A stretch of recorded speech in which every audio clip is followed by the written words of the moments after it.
Hello friends, অন্তিম পলের ছাদ বাগানে আপনাদের সবাইকে স্বাগত। আর আজকেই যে ভিডিওটির সাথে ছাদ বাগানটা শুনতে বড়ই বেমানান লাগছে।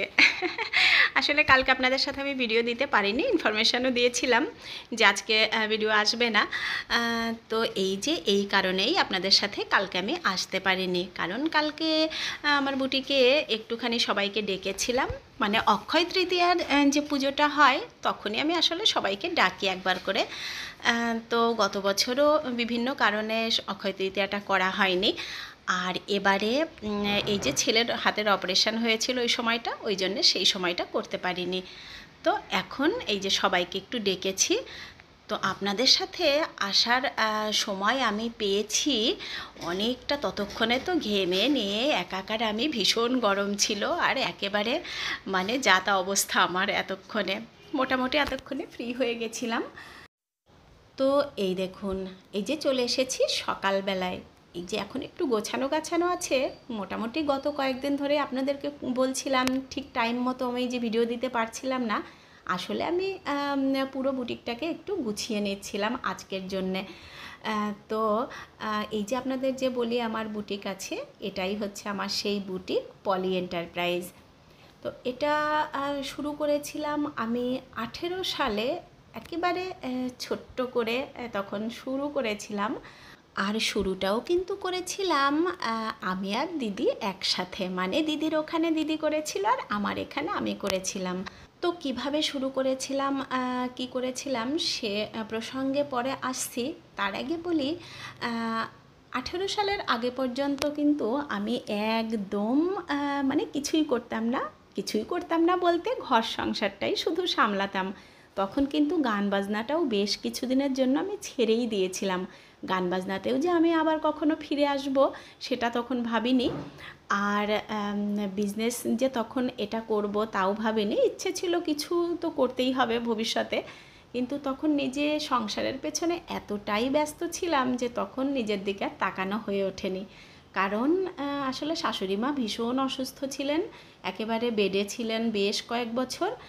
তারপরে তো দুটো বাচ্চা নিয়ে বুঝতেই পারছেন তখন অবস্থা খুবই খারাপ ছিল।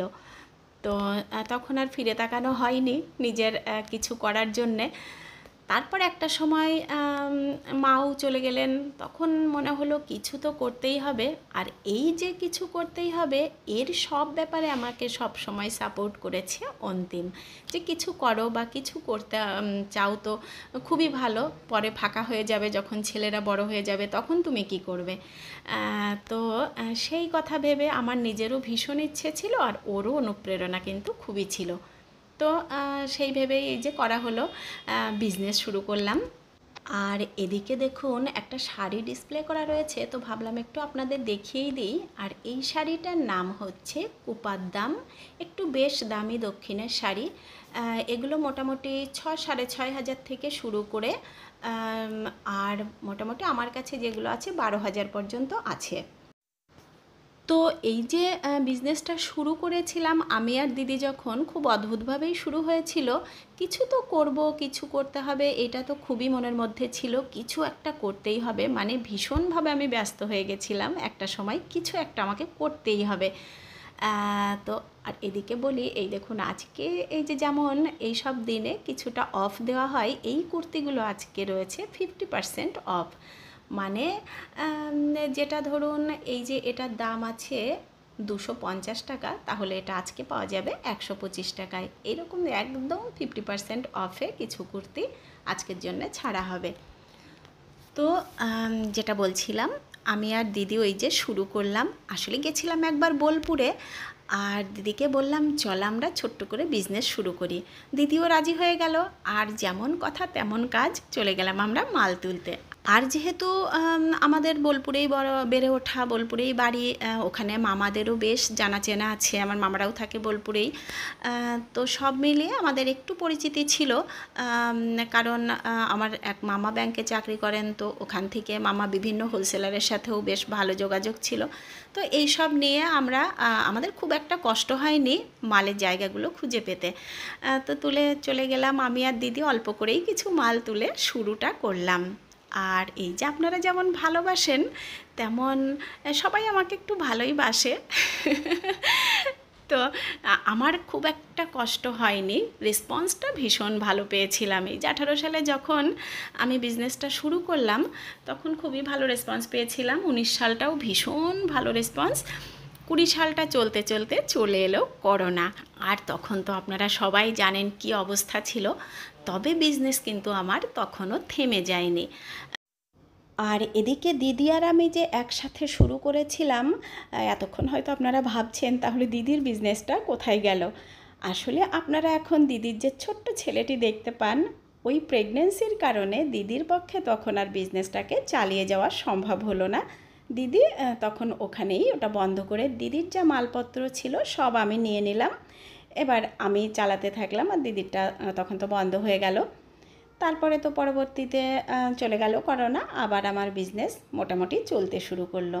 তো এই দেখুন, এটা হচ্ছে আমার এখানে সব এমনি গার্মেন্টসগুলো থাকে, এখানে শাড়ি কিছু থাকে না। মোটামুটি যা দরকার হয়, কাপড়ের চাহিদা মানে হিরে থেকে জিরে টুকিটাকি সবই আমি রাখার চেষ্টা করি। মানে আমার ঘরে যা যা কাপড় ইউজ হয়, একদম মোজা থেকে টুপি পর্যন্ত, ঘরের চাদর, ঘরের যা যা কিছু সবই মোটামুটি রাখি।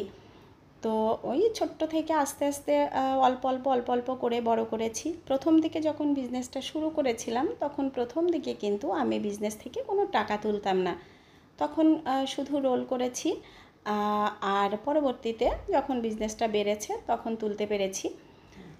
আর এই যে প্রথমে আসলে আমি যখন শুরু করেছিলাম নামটাও অন্য ছিল, নামটা ছিল পলিশ গ্রাম বাংলা উদ্যোগ। তো পরবর্তীতে যখন কাগজপত্র করা হলো, বিজনেস বড় হলো, তখন ওটাকে চেঞ্জ করে আবার পলি এন্টারপ্রাইজ করা হলো। কারণ ওই আগের নামটা একটু খটোমটো ছিল, অনেকেই বুঝতেই পারতেন না। তার জন্যে একটু সহজ নাম রাখা হলো। আর আজকে আমার খুবই ইচ্ছা ছিল মাঝে মাঝেই যে বলি আপনাদের সাথে একটা নাম্বার শেয়ার করব, সেই একটা নাম্বার করে আপনাদেরকে শেয়ার করার। যদি কেউ আপনারা চান বিজনেসে অ্যাটাচড হতে পারেন, কারণ আমার অনলাইন হয়। অনলাইন কোনো সাইট নেই আমার, হোয়াটসঅ্যাপের থ্রু দিয়েই যেমন অনলাইন হয় ওরকম অনলাইন আমি করি। বিভিন্ন জায়গায় আমার মাল কিন্তু যায়, কিন্তু প্রচণ্ড ব্যস্ত থাকার কারণে আমি নাম্বারটা আর বানিয়ে উঠতে পারলাম না, আর আপনাদেরকে শেয়ারও করতে পারলাম না। অবশ্যই পরবর্তীতে আমি সেটা শেয়ার করব। তো বিজনেসটা মোটামুটি আমি একাই সামলাই, আর এখন তো আরোই একা, কারণ যে মেয়েটি বিকেলবেলায় হেল্প করার ছিল ও মাঝে মাঝে এসে আমার এই বিজনেসটাকে একটু গুছিয়ে টুছিয়ে দিত, আর নিচে রান্নাবান্নাও একটু দেখতো। কিন্তু কিছুদিনের জন্য ও একটু বাইরে চলে গেছে, এখন মোটামুটি আমার ওপরেই সব চাপটা এসে পড়েছে। তো এই যে একটা কিছু করতে গেলে এফোর্ট তো আপনাকে দিতেই হবে, মানে আমাদের তো দিতেই হয়, আর ডেডিকেশানও কিন্তু থাকতে হবে। সেই ডেডিকেশান আর যদি এফোর্ট আমরা দিই তাহলে কিন্তু সেখানে সাকসেস আসে। তবে শুধু নিজের চেষ্টা থাকলেই হয় না, এখানে তো পাশের লোকটির সাপোর্টও সব থেকে বেশি দরকার হয়, যেটা আমি একেবারে 100%ই পাই, আর সব কাজেই কিন্তু সেটা পাই। এই যে বিজনেসটার পেছনে অন্তিমেরও অনেক অবদান আছে। তারপরে যখনই কোনো কিছু আমার হয়তো এরকম হয়, সবসময় যে সব মালই আমরা তুললেই সেটা 100% সেল হয় সেটা কিন্তু হয় না। অনেক এমন লট আছে, দামি দামি লট হয়তো একেবারে বিক্রি হলো না। তো এই যে এই সময়গুলোতে আমি যেমন একটু টেনসড হয়ে যাই, তো তখন কিন্তু অন্তিম আমাকে সাপোর্ট দেয় পাশের থেকে, বলে তুমি হেডেক নিচ্ছ কেন, একদম হেডেক নিও না, যেটা হচ্ছে হচ্ছে, না হচ্ছে তো না হবে, কি হবে। এই যে সাপোর্টটা, এটা কিন্তু ভীষণ দরকার। আর তখনই সত্যি সত্যি আমিও ভীষণ এনার্জি পেয়ে যাই, আর আমারও হেডেকটা নিতে হয় না। এটাই যদি পাশের থেকে কেউ দুটো বাজে কথা বলে দেয়, তখন কিন্তু আপনি ওই কাজটা আর করতে পারবেন না। আসলে আমাকে কিন্তু অনেকেই বলে যে তোর করার কি দরকার, এই কেন এত করছিস, এতগুলো নিয়ে তো সত্যিই আমার অবস্থা মাঝে মাঝে খারাপই হয়ে যায়। এই যে আপনাদের সাথে ইউটিউব চ্যানেলে আসি, প্রত্যেক দিনই সেটা আসতে হয়, এদিকে বিজনেস আছে, সব নিয়ে মোটামুটি বেশ ব্যস্তই থাকি। তো আসলে কি বলবো বলুন না, কাজের খিদে, ওই যে আমি মাঝে মাঝেই বলি যে কাজের যদি খিদে থাকে তাহলে তো কাজ আপনি দেখবেন করেই ফেলবেন। তো খিদে আমাদের পেলে যেমন আমাদের খেতেই হয়, সেই রকম কাজেরও যদি খিদে একবার বাড়িয়ে নিতে পারেন, এ যে কি ভালো লাগা সেটা যে করে সেই বোঝে। এখানে সব জায়গায় কিন্তু টাকাটা মেন নয়, তবে শুরুটা সহজে করলেও পরবর্তীতে কিন্তু কাজটার অত সহজ থাকে না। এই যে এই জায়গায় আসতে আমাকে বেশ পরিশ্রম করতে হয়েছে। আর এখন একটা সেরকম জায়গা তৈরি হয়ে গেছে। এই যে আমাদের শহরে যে বড় বড় ট্রেড ফেয়ারগুলো হয়, সেখানে যখন ইনভিটেশন আসে আমরা সেখানে যাই, বড় বড় কোম্পানির সাথে কাজ করা। তো এই সম্মানটা কিন্তু আমাকে শুধু কাজই দিয়েছে, আর কেউ দিতে পারবে না। তো সন্ধেবেলা থেকে তো ভীষণ ভিড়, আর এতটাই ব্যস্ত ছিলাম যে তখন আর একটু যে ক্লিপিংস আপনাদের সাথে নিয়ে রাখবো সেটা নিতে পারিনি। এতক্ষণে কিন্তু বেজে গেছে প্রায় রাত 10টা। তো এখন একটু ফাঁকা ছিল আর এই সময়টা একটুখানি নিয়ে নিলাম। তবে কাজ কিন্তু প্রচুর করা যায় যদি লাইট মেজাজ আর পজিটিভ মেন্টালিটি নিয়ে থাকেন, তাহলে কিন্তু অনেক কিছুই করা যেতে পারে। সেটা আমার মনে হয় যেমনভাবে আমি করি। আমার যে কোনো প্রবলেম নেই, যে কোনো প্রবলেম আসে না সেটা তো একেবারেই নয়। বিভিন্ন সময় বিভিন্ন রকম প্রবলেম থাকে। তারপরে যে ছোট বাচ্চা থাকলে যেটা হয়, তাদের পড়াশোনা নিয়ে ভীষণ হেডেক থাকে। আর সিচুয়েশান যখন যেমন হয় তেমনভাবেই কিন্তু হাসি মুখে মেনে নেওয়াটাই হচ্ছে বুদ্ধিমানের কাজ। কারণ তখন মাথাটাকে পাজল করলে আপনার সময়ই নষ্ট হবে, কিছুই হবে না। কাজগুলো কিন্তু আমাদের করতেই হয়। যেমন ধরুন, আমার কখনো দেখা যাচ্ছে বাড়িতে 3জন কাজের লোক চলে আসছে, পেয়ে যাচ্ছি তখন এতজনাই করছে। আবার কখনো দেখা যাচ্ছে একজনই করছে। সব সময় পাওয়াও যায় না মনের মতো লোক। এইবারে যখন সেটা যেমনভাবে হয় তখন সেভাবে তেমনভাবেই মেনে নেই, কোনো প্রবলেম হয় না। শুধু জানি ওটা আমাকে করতে হবে।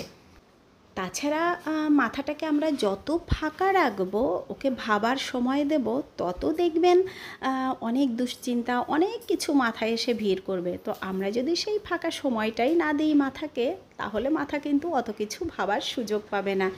কাজ করতে হবে। আর সব সময় আমার মনে হয় যেটা, আমি অল্প এগোই কিন্তু যেন এগিয়ে থাকি, পিছিয়ে যেন না পড়ি। তো সেইভাবেই চলার চেষ্টা করি, সেইভাবেই কাজ করে যাচ্ছি, সবই মোটামুটি হচ্ছে। তো আমার সব বন্ধুদের একটাই কথা বলতে চাই, কাজ দেখে কখনো ভয় পাবেন না, কাজটাকে এনজয় করতে শিখুন। দেখুন, নিজে ভালো থাকবেন। শুধু সবসময় যে কাজ করে আমাকে ইনকাম করতে হবে সেই রকম কিন্তু নয়। যদি সেটা করতে পারেন তাহলে খুবই ভালো। যদি আমাদের কোনো কাজের থেকে আমাদের একটু আর্নিং হয়, সেটা তো আমাদের কাছে ভীষণ আনন্দদায়ক হয়ে ওঠে আরোই। কিন্তু যদি সেটা নাও হয়, তবুও নিজের কাজকে সম্মান করুন। দেখবেন আপনি যখন নিজের কাজকে সম্মান করবেন, আর 5জন আপনাকে সম্মান করতে, ভালোবাসতে বাধ্য হবে। তো আমি কাজ পারি না বা আমি যে কাজ করি না সেই প্রেজেন্টেশন মানুষের কাছে দেওয়া, এটা কিন্তু কোনো কাজের কথা নয়। আর সেখান থেকে কিছু পাওয়া যায় বলেও আমার মনে হয় না। তো আমরা যত কাজকে ভালো বাসতে পারবো, তত কিন্তু আমরা নিজেদের ভালো রাখতে পারবো। তো আজকে আমিও শেষ পর্যায়ে চলে এসেছি, আর ভিডিওটি বাড়াবো না। আর যারা আপনারা এতক্ষণ দেখলেন তাদেরকে অসংখ্য ধন্যবাদ। ভালো লাগলে লাইক, কমেন্ট, শেয়ার করবেন। আর যারা আজকে আমার নতুন বন্ধুরা আছেন, তাদের যদি ভালো লাগে তাহলে চ্যানেলটিকে সাবস্ক্রাইব করে নেবেন। তো কালকে আবার যেমন আমাদের প্রত্যেক দিন দেখা হয় ছাদ বাগানে, তেমনই দেখা হবে। আর আপনারা সবাই খুব ভালো থাকবেন। টাটা।